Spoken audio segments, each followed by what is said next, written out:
Hallo meine lieben Pfeifenfreunde und herzlich willkommen zu meinem heutigen aktuellen Video. Ihr seht, ich sitze draußen.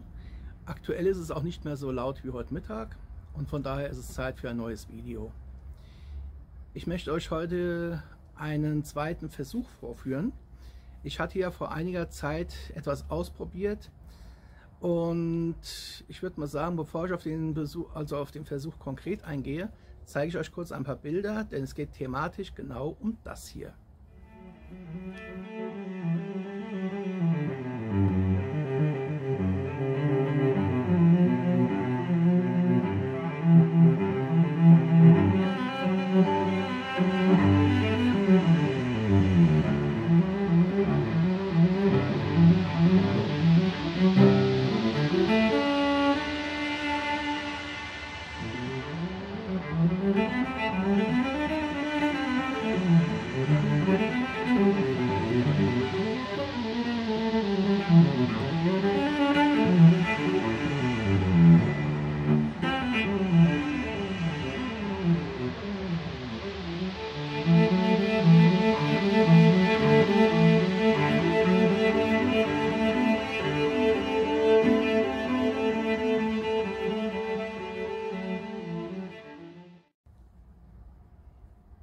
So, ihr habt es ja gesehen, es geht mal wieder um Michael Apitz. Ich hatte ja vor einiger Zeit ein Video gemacht, wo es darum ging, das Thema von Michael Apitz aufzugreifen, das er zusammen mit Jan Theile hatte. Jan Theile hatte ja vor einiger Zeit ein Video gemacht, wo er Michael Apitz mit vor der Kamera hatte, mit dem Thema Schichten. Also Tabake nicht einfach zu mischen, etwas ziehen zu lassen und dann zu rauchen, sondern den Tabak in Schichten einzubringen. Bei meinem letzten Versuch hatte ich im unteren Drittel meiner Pfeife den Bibo eingebracht, Biker und Bolzer von DTM Dawn Tobacco, einen wahren Hocharomaten, Fruchtbombe vor dem Herrn, Zitrone, Orange, super lecker, wenn man Hocharomaten mag. Ich mag ihn und von daher dachte ich mal, probier's mal. Die oberen 2 Drittel bei meinem Versuch war dieser Tabak hier, Throckmorton on the Bayou, einen typischen amerikanischen Latakia Blend, kräftig, würzig, unglaublich lecker. Und beide Tabake haben sie eins gemeinsam. Beide Tabake sind sie absolut dominant. Hat man einmal so einen Tabak geraucht, riecht die Pfeife und schmeckt die Pfeife lange Zeit nach eben diesem Tabak. Fruchtbombe, Bibo, Latakia, Throckmorton on the Bayou. Wie gesagt, das letzte Mal 1 Drittel Bibo, 2 Drittel Throckmorton. Heute machen wir es genau umgekehrt. Heute habe ich unten 1 Drittel Throckmorton on the Bayou, 2 Drittel Bibo. Und bevor ich jetzt auf diesen Selbstversuch eingehe, zeige ich euch noch mal kurz ein paar Impressionen und dann geht es auch gleich ans Eingemachte. Bis gleich.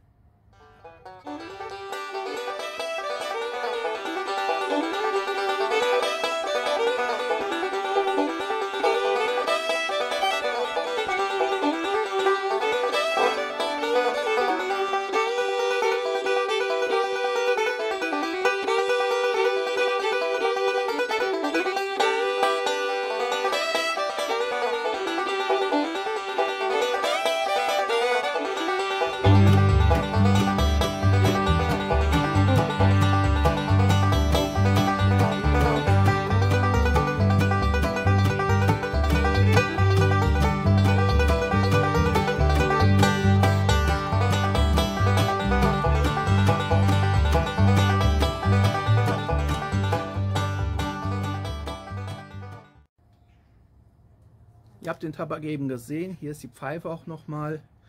Dies hier ist eine wirklich alte Meerschaumpfeife, die hatte ich mir 1995 geholt, da war ich noch Soldat, bin regelmäßig in die Niederlanden gefahren und am Frankfurter Hauptbahnhof gab es einen kleinen Tabak- und Pfeifenladen und da habe ich diese Meerschaumpfeife hier für einen Appel und ein Ei geschossen. Wie ihr seht, sie hat lauter Riefen, sie hat Schrammen, sie hat Kratzer, die ist halt immer in meinem Marschgepäck unterwegs gewesen und ich bin mit ihr auch nicht sonderlich zimperlich umgegangen. Es gab auch kein passendes Etui dazu, wie es ja heutzutage der Fall ist, aber das tut ja dem Rauchvergnügen hieraus keinen Abbruch Und die Meerschwammpfeife hat ja bekanntlich den Vorteil, dass sie keinen Ghost annimmt. Ich habe jetzt hier zwei absolute Klopper drin, einen Hocharomaten und einen Latakia. Und jetzt wollen wir noch mal gucken, wie sich das Ganze geschmacklich verhält.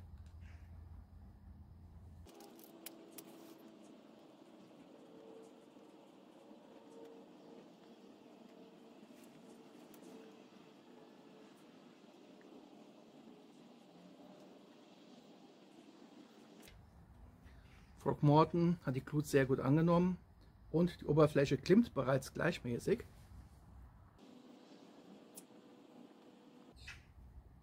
Und das Erstaunliche hierbei ist, sorry, ich habe mich auch gerade vertan, es ist natürlich nicht der Frogmorton, es ist der Bibo. Macht der Gewohnheit, das letzte Mal war der Bibo unten, jetzt ist der Bibo oben.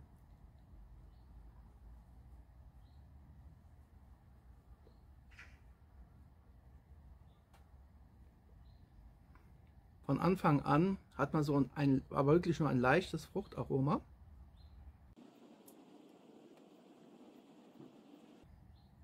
Was auch jetzt bei den ersten Zügen weiterhin leicht enthalten bleibt. Man merkt so eine ganz leichte Süße auf der Zunge.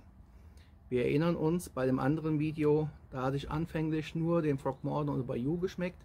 Hat ja auch noch gezeigt, dass Frogmorton dem Bibo zeigt, wo der Frosch die Locken hat. Und hier wirkt der Frogmorton tatsächlich wie eine Art Aromafilter.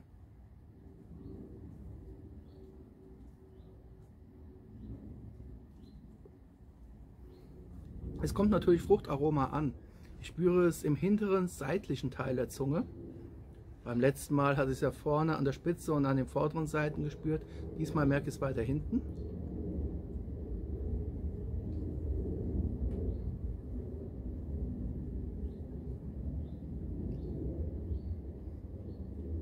Insgesamt gibt der Tabak doch ein noch sehr würziges Aroma ab, bedingt natürlich durch Frogmorton und den Bayou.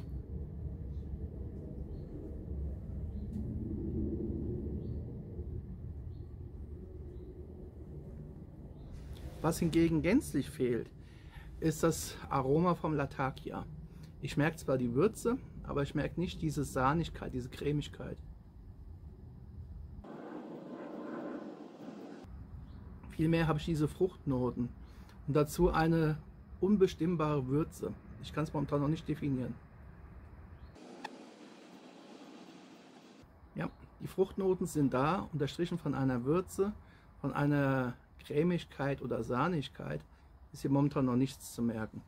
Ganz im Gegensatz zum letzten Versuch, wo ich ja gesagt hatte, man hat erst diese Cremigkeit, dann kam ganz hinten im Hals so langsam so eine leichte Frische auf, wie wenn man am Meer stünde. Und das wurde dann immer intensiver und hat dann wie so eine Art Sahnebonbon mit Frucht geschmeckt und ganz zum Schluss sogar wie ein Sahnefruchtbonbon. Momentan habe ich die Frucht ohne Sahne, dafür aber mit einer Würze.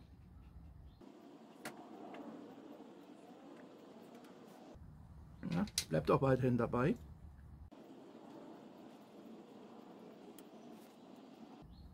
Es ist eine Fruchtnote.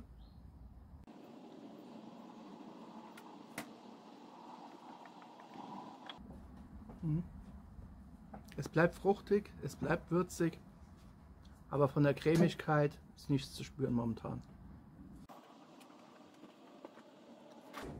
Nee, egal wie ich es drehe und wende.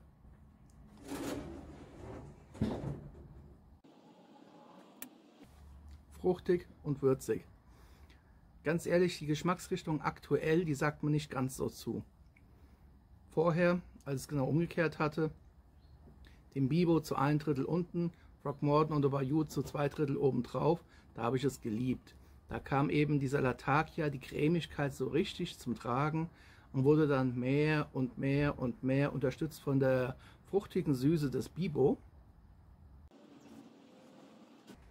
Doch, ehrlich gesagt, jetzt genau umgekehrt, eben den Frogmorton und Bayou zu 1/3 unten, obendrauf 2/3 Bibo, das sagt mir geschmacklich jetzt so überhaupt nicht wirklich zu.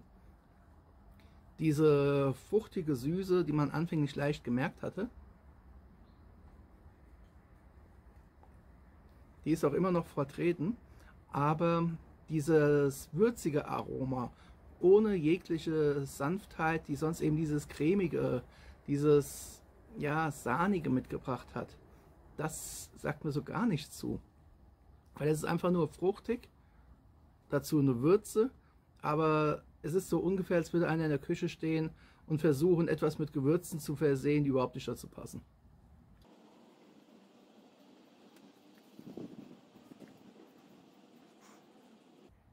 Die Raumnote, ja, da kommt wieder dieses Fruchtige durch, was so für den Bibo zu eigen ist. Eben dieses Aroma Zitrone, Orange, diese Zitrusfrüchte.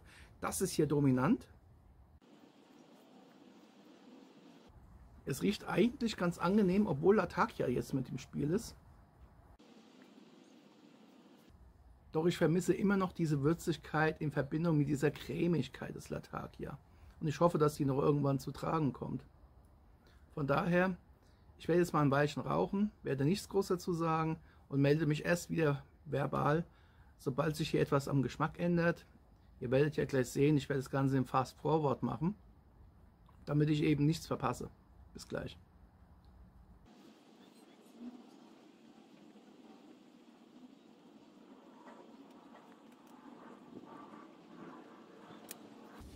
Wie auch schon bei meinem vorherigen Video, rauche ich den Tabak natürlich deutlich schneller, als ich sonst täte.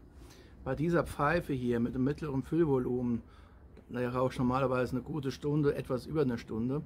Und ich versuche das Ganze jetzt natürlich in Rekordzeit durchzuziehen. Aktuell sind wir ja bei 10 Minuten. Mal gucken, wie lange es dauert, bis das Aroma dann doch vielleicht ein bisschen sahniger wird oder auch nicht.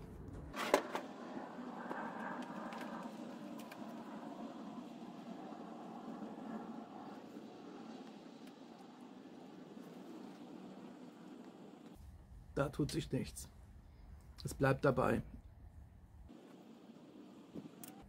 Der Latakia ist ganz klar zu schmecken, aber leider nur die würzigen Komponenten.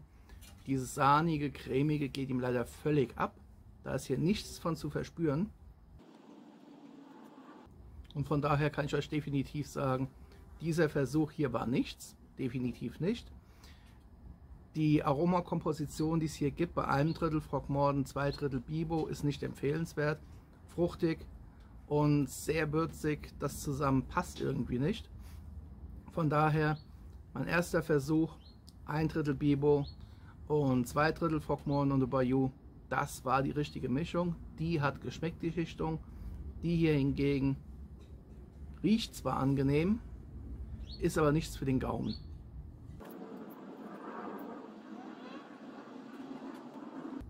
Ich hatte die Pfeife auch extra nicht zu fest gestopft, damit ich nicht so lange rauchen muss, um den Geschmack herauszufinden. Jetzt sind wir bei 13 Minuten. Der Latakia kommt auch voll zum Tragen, aber halt eben nur die würzige Komponente. Hier ist nichts von der Cremigkeit zu verspüren. Und da der Latakia mittlerweile auch schon angeraucht wird, schätze ich auch mal, da wird sich in Sachen Cremigkeit, dieses sahnige Gefühl, das wird sich auch nicht mehr einstellen. Von daher denke ich mal, der Versuch ist gescheitert.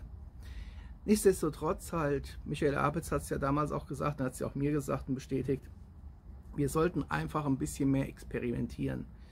Geht einfach mal hin, probiert diese 1/3 Mischung aus bei dominanten Tabaken. Oder sagen wir mal so, Tabake, die von sich her ungefähr von der Stärke und von der Aromatisierung her vergleichbar sind. Mischt die 1/3 zu 2/3, damit einer der Dominanten entsprechend halt dominiert werden kann. Und schaut einfach mal nach, in welchem Verhältnis es euch tatsächlich schmeckt. In meinem Fall ganz konkret 1/3 Bibo, 2/3 Frogmorton und Bayou ist super lecker, ist super spannend, fängt sahnig würzig an. Dann kommt diese Frische im Rachen, auf einmal kommt das Fruchtaroma, das immer stärker wird, bis man zum Schluss das Gefühl hat, ein Sahne-Fruchtbonbon zu rauchen.